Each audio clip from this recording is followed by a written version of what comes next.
Hey there, everybody. Pete Pardo here from Sea Tranquility. Welcome to another edition of Top 10 Songs. This episode, we are going to look at Ritchie Blackmore's Rainbow, one of the greatest bands of the 70s and 80s. Of course, Rainbow is a band formed by Ritchie Blackmore after he left Deep Purple, and it's a band he kept together for most of the latter half of the 70s and into the early 80s, and then, of course, reunited with them back in the early 90s for a quick album after he left Deep Purple yet again.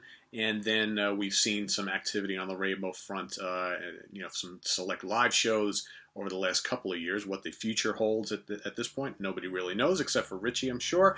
But I'm going to take a look here at my top 10 favorite songs from the band, as well as a bunch of honorable mentions. So why don't we dive right into it? So coming in at number 10, from the Long Live Rock and Roll album, The Shed, with Subtle in parentheses.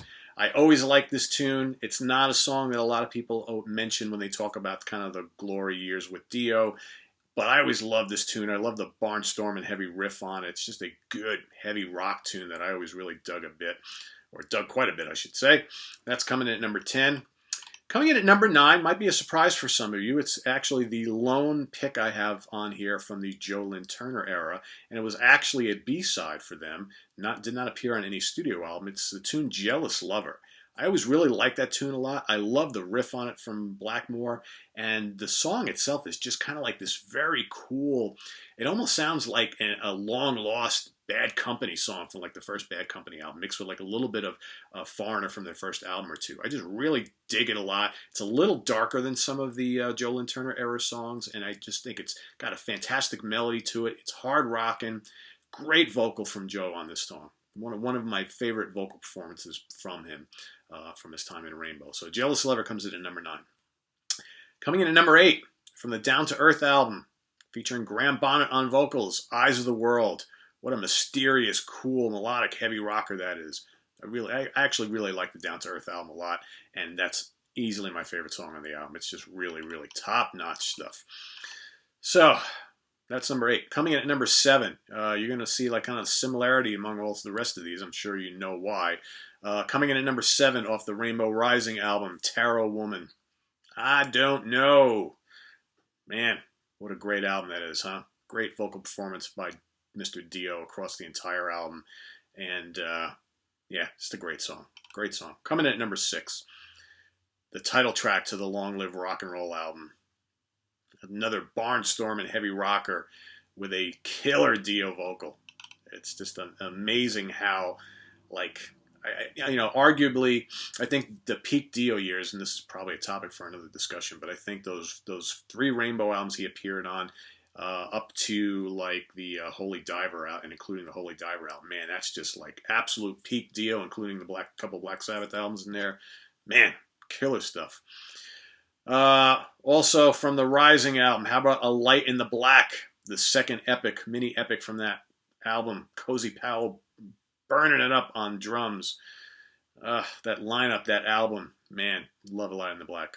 Coming in at number 4, The Gates of Babylon from the Long Live Rock and Roll album. You talk about the originators of like progressive metal, right?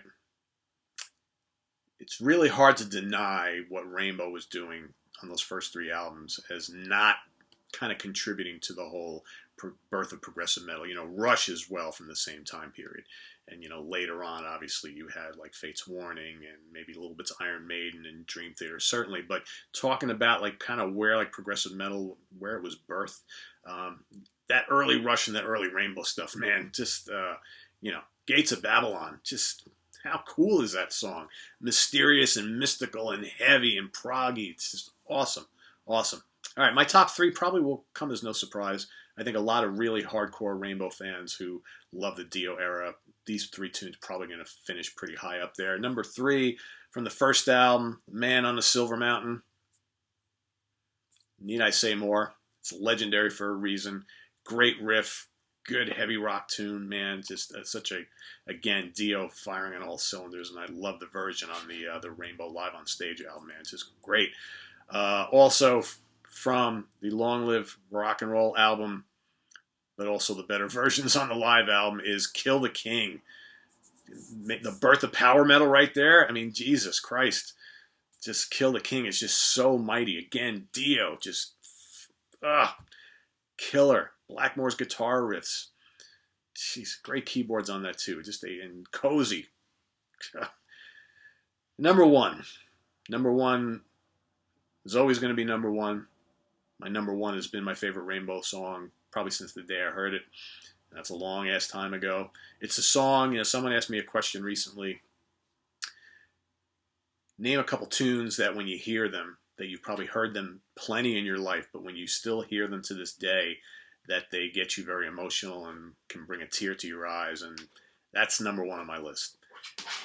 I listen to Stargazer, and the song is just so powerful and beautiful. It really is. It's like a perfect creation. I mean, everything about it is awesome, from Tony Carey's keyboards to the thunderous drums from Cozy Powell, to Ronnie's just otherworldly vocals, to Ritchie laying down all sorts of textures and riffs and solos and crap. It's just an amazing tune.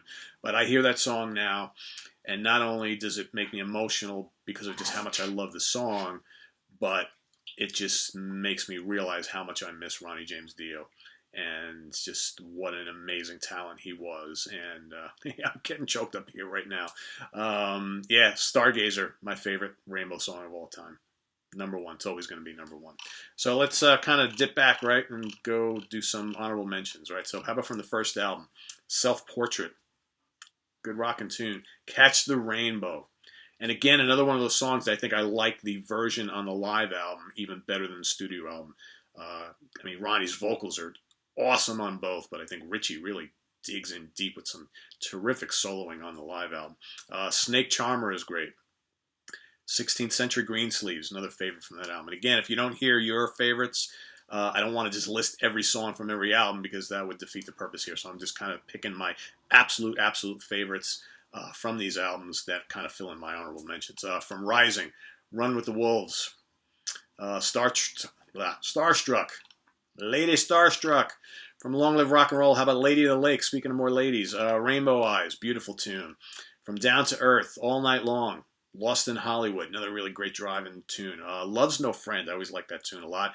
Danger Zone is a great hard rocker, up-tempo hard rocker. I even like that B-side from those sessions, the tune Bad Girl. That's good. It's got some good riffs from Blackmore.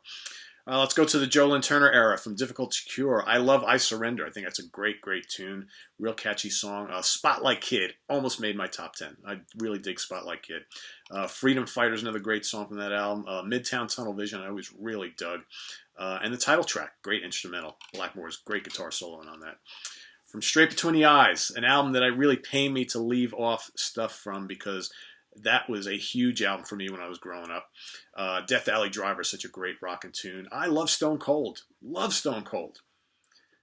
A killer Blackmore solo in that. I dig that. A really good ballad for them. Love it. Power is a great driving hard rocker. Tearing Out My Heart. Gutsy Blackmore solos on that. And great vocal performance from Joe. Eyes of Fire. Mistreated. All great stuff. Great stuff. From Bent Out of Shape. I know it's an album that gets a lot of flack from some longtime Rainbow fans, but I always kind of like Bent Out of Shape. Stranded's a great hard rockin' tune. Desperate Heart, it's a great song. Kind of sounds like Foreigner, right? Street of Dreams, cool tune. Drinking with the Devil, another good rock and roll tune. And the instrumental Snowman, I thought was very nicely well done. From the Stranger in Us All album with Doogie White on vocals, how about Ariel? Wolf to the Moon, Cold Hearted Woman, all really strong tunes. Good album. So, a lot of great, there's really not a lot of bad songs on any of those Rainbow albums or any bad songs. It just depends on what you like more, right? So those are some of my honorable mentions. Again, let's run down the top 10. Coming in at number 1, Stargazer. Number 2, Kill the King. Number 3, Man on a Silver Mountain. Number 4, Gates of Babylon. Number 5, A Light in the Black. Number 6, Long Live Rock and Roll. Number 7, Tarot Woman. Number 3, Eyes of the World. Number 8, Jealous Lover. And number 8, Eyes of the World? I lost my track here. 8, Eyes of the World. 9, Jealous Lover. And 10, The Shed from Long Live Rock and Roll. So that's my top 10 for Rainbow. Again, a favorite band of mine. Real favorite band of mine. Hopefully this will prompt you to go back and listen to some of your classic Rainbow albums. And while you're doing that, visit us on the web also at www.seatranquility.org. We're on Facebook. We're on Twitter. Of course, we're here on the Mighty YouTube quite often. Got more of these coming up. Chicago's coming up. Uriah Heep is coming up. Whitesnake is coming up. Dio's coming up. Thin Lizzy, UFO, ELO. All sorts of stuff are in the works. So make sure you check them all out, and we'll see you again real soon. Bye-bye.